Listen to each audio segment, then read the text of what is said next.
Malam ini saya akan menceritakan sebuah alur film yang banyak terjadi di kehidupan nyata ya guys ya. Jadi ini adalah seorang penjual rudal. Mantap pokoknya guys. Ikuti saja ya guys ya. Pokoknya hot. Saya lagi di rumah deh guys. Jangan lupa like, comment, and subscribe. Oke guys, masuk ke film ya guys ya. Ini diceritakan sebuah keluarga yang sedang makan-makan di belakang rumahnya. Ini tiba-tiba ayah mereka, ini perkenalkan ya, Jason dan adiknya. Jason ini adalah pemeran utama di film ini guys. Bapaknya ini merasa nyeri di sekitar area jantungnya ini pada saat mau makan-makan. Kata istrinya, apa karena kamu terlalu bekerja keras? Kemudian istrinya mengambil alih masak-masaknya guys. Pada saat istirahat, Jason ini mengajak ayahnya untuk bermain apa ini guys ya, bisbol. Wah, apa basket? Nggak tahu lah guys. Yang tahu Jason ini sedang kecapean, sakit di area jantung guys. Kemudian mereka lempar-lemparan sementara. Tidak beberapa lama kemudian ayahnya semakin sakit di area jantungnya dan dia pun pingsan. Dan setelah dilarikan ke rumah sakit, nyawa ayahnya ini tidak tertolong guys. Iya. Awal film yang sangat menyedihkan ya guys ya. 1 tahun kemudian si Jason dan adiknya dibawa oleh ibunya ke tempat baru, ke rumah baru guys. Jadi maksudnya biar tidak terbawa kenangan lama, biar tidak sedih dan biar ngirit duit guys. Karena uang pensiun dari ayahnya semakin hari semakin habis untuk kebutuhan sehari-hari. Daripada itu, waktu itu Jason membawa kenang-kenangan pistol pemberian kakeknya dan kakeknya diberikan kepada ayahnya dan ayahnya dibawa Jason. Tapi adiknya Jason memarahinya bahwa jangan membawa kekerasan, jangan membawa barang-barang yang membawa ke kriminal guys. Barang itu pun dibanting ke bagasi belakang sama si Jason.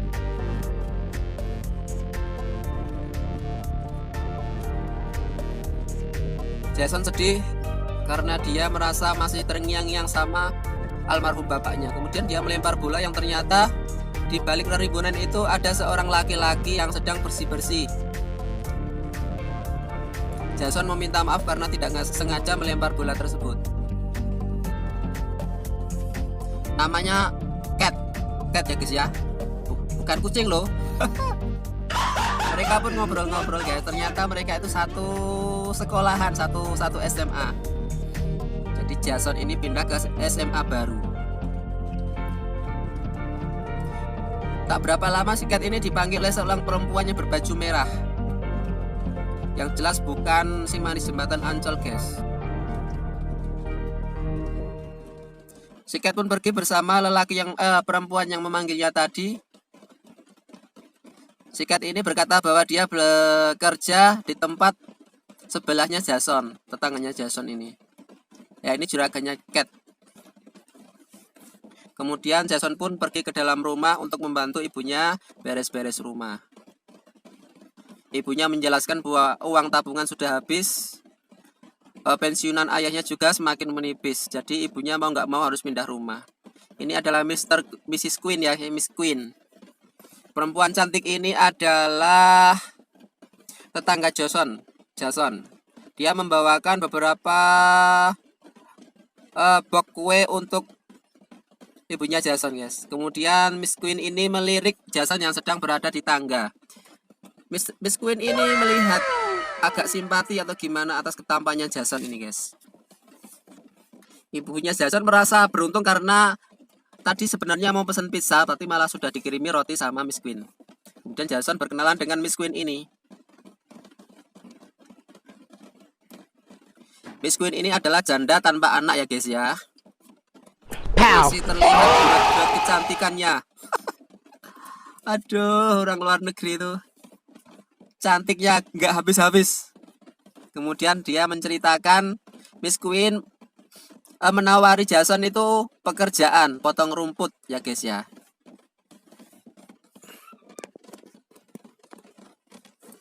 Ibunya juga memberi semangat kamu bisa menabung untuk membeli mobil untuk masa depan, Jason. Kalau kamu mau menerima tawaran Miss Queen. Sementara itu waktu ibunya Jason keluar mengantar Miss Queen untuk pulang, dia pun menangis sedih. Jadi ini sesama janda, auranya sama, nasibnya sama, saling berpelukan. Miss Queen pun memberi semangat untuk ibunya Jason. Nah, ini adalah sikat tadi yang sedang mengumpulkan uang. Kemudian dia mendengar suara dari luar rumahnya. Dia memanggil-manggil ibunya, tetapi tidak ada suara. Cat pun segera turun sampai ke depan rumahnya. Karena dia merasa curiga, ada suara ya benturan keras, tiba-tiba dari belakang dia dipukul. Dan dia masuk kolam renang, guys.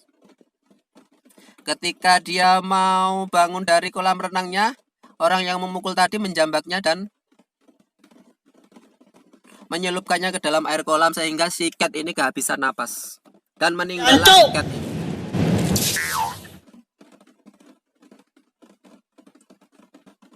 Kemudian orang yang membunuh Cat tadi mengambil uang Cat.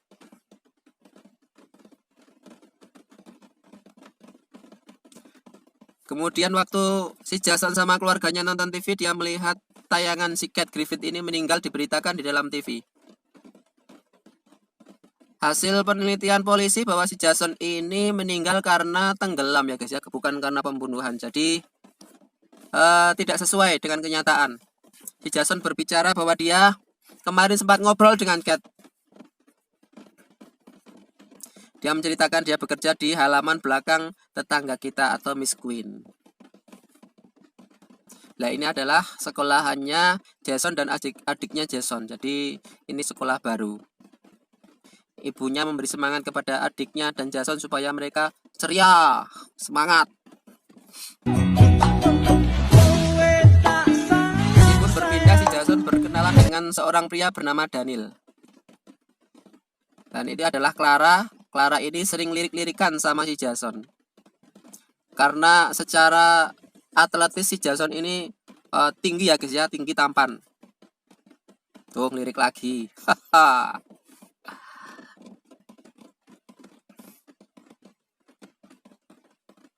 Ternyata si Daniel ini mengikuti pelatihan sumo. Banting-bantingan tuh loh guys. Namanya sumo ya. Si Clara ini terus-terusan memperhatikan si Jason dan ketawa-ketiwi, tersenyum-tersenyum. Kemudian si Jason menceritakan bahwa dia mempunyai teman bernama Cat yang meninggal. Dan dia mengenal Miss Queen dan menawari pekerjaan. Si Daniel ini ternyata juga bekerja kepada Miss Queen. Tapi sebelum obrolan berlanjut, si Jason dipanggil pelatih untuk bertanding, untuk berlatih. Dan dengan 2 kali jurus, musuhnya bisa dikunci terbanting guys. Nah, ternyata si Jason ini jago olahraga, jago bela diri guys. Hal ini membuat si Clara ini semakin tergila-gila. Dia menghampiri Jason dan memujinya. Langsung saja si Jason ini menawari untuk malam mingguan ngopi-ngopi. Mau nraktir ceritanya guys. Tapi pada waktu dia nengok dompetnya, dompetnya kosong. Kayak gitu ya nawar-nawari nraktir itu loh. Waduh, songong. Pada waktu ganti pakaian si Jason melihat si Daniel ini diparani atau didatangi ya. Diparani itu bahasa Jawa guys. Didatangi sama pria tua dan diancam. Ketika si Jason menanyainya, si Daniel ini bilang bukan apa-apa, bukan masalah. Lah pada waktu setelah pulang sekolah, Jason ini pergi ke tetangganya Miss Queen. Dia tertarik dengan tawaran Miss Queen yang mau memperkerjakan dirinya. Karena itu dia mau nraktir Clara tapi tidak punya duit guys. Jadi kepepet dia harus kerja. Nah, kemudian si Miss Queen ini menawari Jason minuman anggur. Anggur merah. Anggurnya memabukkan. Ketika mereka minum 1 gelas, 2 gelas, otomatis mereka kan agak mabuk-mabuk gitu guys. Nah pada minuman ketiga ini bajunya Miss Queen ini basah ketumpahan itu anggurnya. Jason diminta untuk membukakan kancing baju yang belakang itu guys. Nah, kemudian Miss Queen terus terang dia waktu pertama bertemu itu takjub. Lah ini kemudian adegan pun terjadi guys. Jadi rudalnya Jason ini berhasil masuk ke goanya Miss Queen, dan Miss Queen ini memuji bahwa rudalnya Jason itu gede guys, gede. Sampai puas guys. Saking puasnya ini sampai waktu Jason mandi dia minta diulang untuk perang rudal dengan Jason guys. Waduh. Aduh. Ronde 2 rudal Jason kembali masuk ke goanya Miss Queen. Wah, nikmatnya itu sama rasanya seperti Anda menjadi Iron Man. Kemudian si Jason ini diberikan uang DP dari Miss Queen ya, karena akan ditawari ada job. Pada waktu pulang si Jason ini langsung neraktir soto babat. Ibunya sama adiknya langsung. Kemudian Jason datang ke tempatnya. Job pertama dia untuk motong rumput ya guys ya. Namanya Tante Karen. Tante Karen ini walaupun tua tapi masih terlihat kecantikannya guys. Pada waktu Jason mau motong rambut, Tante Karen ini malah nyentuh wudelnya Jason, seret-seret gitu guys. Si Jason ini karena kaget jadi dia lari pulang, nggak jadi motong rumput guys.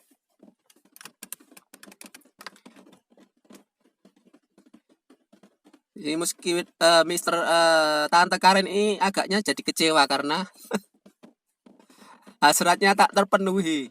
Kemudian dia langsung nelpon Miss Queen. Setelah itu Jason datang ke kamarnya Mr. Queen. Dia menjelaskan bahwa dia tadi pada waktu mau motong rumput, Tante Karen itu seperti mau ngajak hubungan wig gitu ya.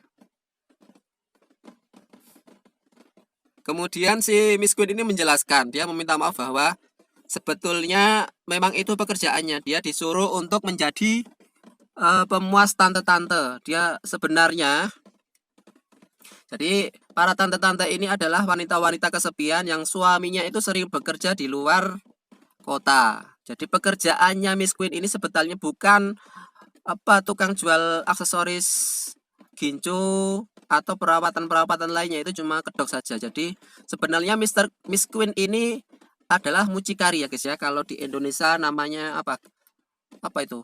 Mbok-mbokan apa itu ya, biasanya suka mencarikan barang gitu ya guys ya. Jadi dia mempunyai buku yang di dalamnya itu album foto-foto cowok-cowok. Jadi kalau ada wanita yang datang ke situ mau membeli aksesoris atau membeli perhiasan dan sebagainya, sebetulnya perempuan itu mau mencari lelaki ya guys ya. Lelaki penjual rudal, pemuas itu guys. Jason menjelaskan, aku bukan orang yang seperti itu, walaupun dia pernah genjot-genjotan sama Miss Queen. Kemudian di sekolah dia menceritakan bahwa sebetulnya pekerjaan yang ditawari Miss Queen itu adalah pemuas tante-tante. Si Daniel pun menjelaskan, kenapa kamu tolak? Dia menceritakan, pekerjaan yang paling enak ya ini, saya bisa tidur dengan banyak wanita dan saya mendapatkan uang yang banyak. Nah, ini adalah wanita pacarnya tadi. Dia menemui ibunya Johnson yang ini pekerjaannya adalah sebagai perantaraan atau jaksa ya guys. Dia menceritakan bahwa kematian tadi tidak wajar. Dia menceritakan mengetahui bahwa pacarnya ingin berhenti menjadi pemuas tante-tante, tapi setelah nunggu tabungannya banyak dulu. Kalau tabungan sudah banyak, dia mau berhenti jadi itu pemuas tante-tante. Tapi sebelum dia keluar, dia sudah dibunuh duluan. Jadi pacarnya ini tahu pekerjaan cowoknya guys, dia bisa menerima. Patut diacungi jempol 5. Kemudian pada malam harinya Miss Queen datang ke rumahnya ibunya Johnson dan menawari anggur, mau minum-minum. Pada waktu itu Johnson mau minjem mobil ibunya untuk pergi ke rumahnya Daniel. Tiba-tiba Miss Queen ini menawari mobilnya yang sudah lama tersimpan di garasi, bahwa mobil itu bekas suaminya dan tidak pernah terpakai. Miss Queen memberikan mobil itu cuma-cuma. kepada Jason. Walaupun mobilnya masih harus banyak diperbaiki. Jason menanyakan apakah ada imbal balik, kemudian Miskin membisiki telinganya. Tidak ada urusan utang. Keesokan harinya pada waktu Jason mau ngambil mobil ke tempatnya Miss Queen, dia pun saling curhat-curhatan bahwa keadaan ekonomi mereka semakin buruk, carut marut, untuk makan pun susah karena setelah meninggal bapaknya. Miss Queen pun bercerita bahwa dia dulu waktu suaminya meninggal, dia sempat akan menjadi gelandangan. Jadi suaminya Miss Queen ini diceritakan sebelum meninggal itu banyak hutang. Dan ketika meninggal, semua aset yang dipunyai suaminya Miss Queen ini diambil, disita semua. Disitulah kemudian Miss Queen menjadi mucikari. Dia menceritakan kalau saya nggak jadi mucikari, maka saya dulu pasti sudah menjadi gelandangan. Dan setelah menjadi mucikari ini, bahkan wali kota pun sering datang ke tempatnya Miss Queen ini. Jadi Miss Queen ini sangat terkenal di kota kecil ini, guys. Kemudian Jason pun berubah pikiran bahwa dia mau membantu Miss Queen karena dia merasa Miss Queen baik hati dan mau meminjami mobil. Kemudian Miss Queen pun memberikan job pertama untuk Jason. Dia pergi ke rumah besar. Ini nampaknya Tante Haris, guys. Pada waktu Jason datang, Tante Haris ini memandangi dari ujung kaki sampai ujung rambut. Nah, si Jason ini disuruh melepas kaosnya. Habis itu celananya. Habis itu celana dalamnya, guys. Setelah itu Jason diminta untuk kamu minta apa? Sekarang giliranmu. Kemudian giliran itu. Coba satu persatu, guys. Dan akhirnya genjot-genjotan pun terjadi lagi, guys. Rudal Jason beraksi dan mendapatkan pujian.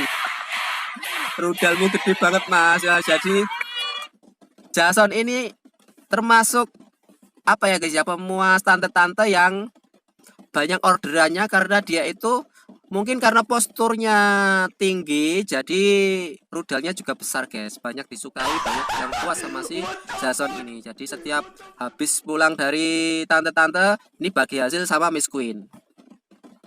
Tapi ini kelihatannya Miss Queen-nya bagiannya lebih besar, guys.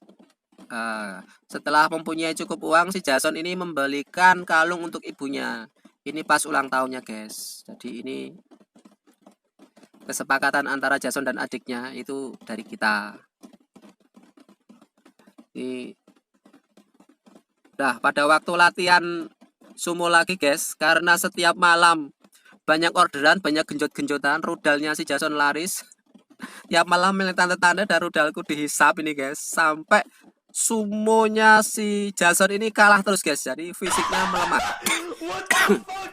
Ternyata gitu ya, guys ya. Baru tahu saya kalau kebanyakan itu jadi lemah. Nah, tiba-tiba di sela-sela perbicaraan Miss Queen menelpon bahwa ada orderan lagi. Terus terang si Jason ini merasa kecapean dan si Clara ini menjauh dari si Jason. Karena ternyata si Clara ini tahu bahwa Jason ini kerjaannya memuaskan tante-tante. Loh, dari mana ya tahu? Jadi ini kota kecil ya, guys ya. Kemudian setelah Jason masuk ke gua, tante Karen yang waktu pertama itu mau motong rambut, Jason pergi. Cuman pada waktu Jason sedang genjot-genjotan sama tante Karen, suaminya tante Karen ini pulang. Suaminya ini manggil-manggil kok tidak dijawab. Kemudian suaminya menanyakan, itu di depan mobilnya siapa?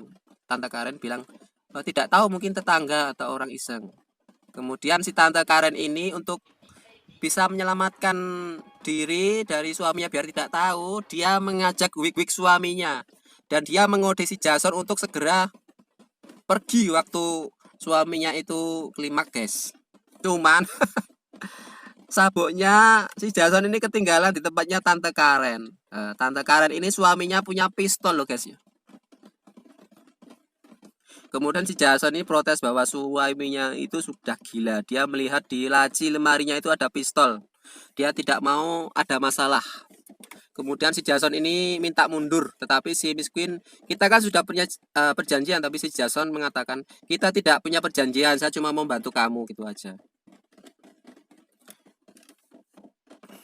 Kemudian waktu di sekolah sedang mandi air hangat, si Jason ini didatangi seorang lelaki bernama Benjamin, guys. Si Benjamin ini mengancam si Jason, kalau kamu keluar dari Miss Queen, keluar kerjaan, saya akan membunuhmu. Tidak cuma membunuhmu, adik kamu akan saya gauli gitu, guys. Karena diancam seperti itu, takut adiknya kenapa-napa, si Jason ini akhirnya mau untuk bekerja lagi dengan Miss Queen. Jadi Benjamin ini menuduh bahwa ada tante-tante yang mau ngejob sama si Jason. Jadi, nah ini pada waktu ibunya Jason datang ke pestanya Miss Queen, dia melihat ada lelaki yang bokongnya disentuh sama tante-tante. Nah ini adalah Tante Karen. Diceritakan Tante Karen ini meminta uang $100 atau berapa ya guys ya, $100.000. Karena akibat ulahnya, dia menuduh karena Miss Queen mengirim Jason ini dan suaminya mengetahui kalau si Jason ini meninggalkan sabuk di rumahnya dan suaminya menceraikan si Tante Karen. Nah kemudian ini Benjamin ini datang ke rumahnya Tante Karen dengan membawakan segepok uang dari Miss Queen. Kemudian Benjamin pun sebelum pulang menawarkan diri. Tante, kita sudah lama nggak wik-wik ya Tante. Mau aku temani. Oh ini si Tante ini gatelan guys, siapa saja mau. Aduh, dia pun mempersilahkan masuk ke kamar, tetapi setelah amplop dibuka ternyata amplopnya itu isinya guntingan kertas koran. Kemudian pada waktu Karen mau dicekik, Tante Karen mau dicekik, Tante Karen mengambil pistol yang berada di laci suaminya dan menembak perutnya Benjamin. Benjamin pun segera pergi ke rumahnya Miss Queen dan minta untuk menghubungi dokter.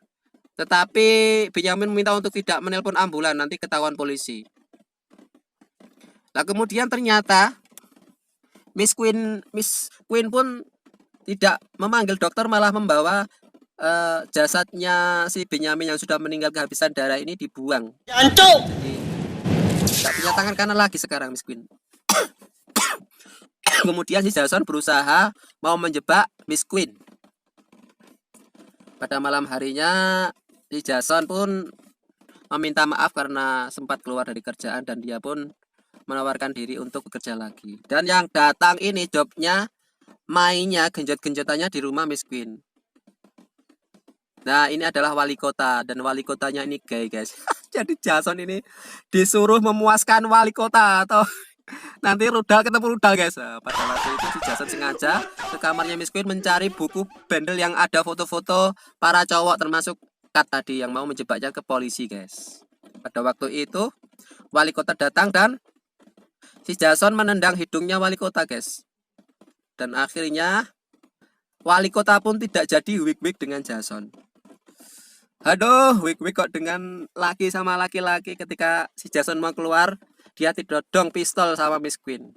Adiknya sama si ibunya Jason ini mengintip dari rumah mereka. Ini kok siapa yang datang, kok kayak ada ribut-ribut gitu guys. Si wali kota pun pergi dan tidak mau ikut campur urusan kriminal tersebut. Dia suruh Miss Queen yang menangani itu sendiri. Akhirnya si Jason pun dibawa ke ruang belakang dan diborgol guys, dan mulutnya dilakban. Si Miss Queen terpaksa melakukan itu karena dia takut ketahuan polisi. Kemudian ibunya si Jason ini datang ya, dia mengendap-endap dari pintu depan. Dia merasa curiga dan ternyata benar si Jason ini diborgol. Kemudian ibunya Jason dan Miss Queen pun berkelahi, saling menjambak, saling mencekik.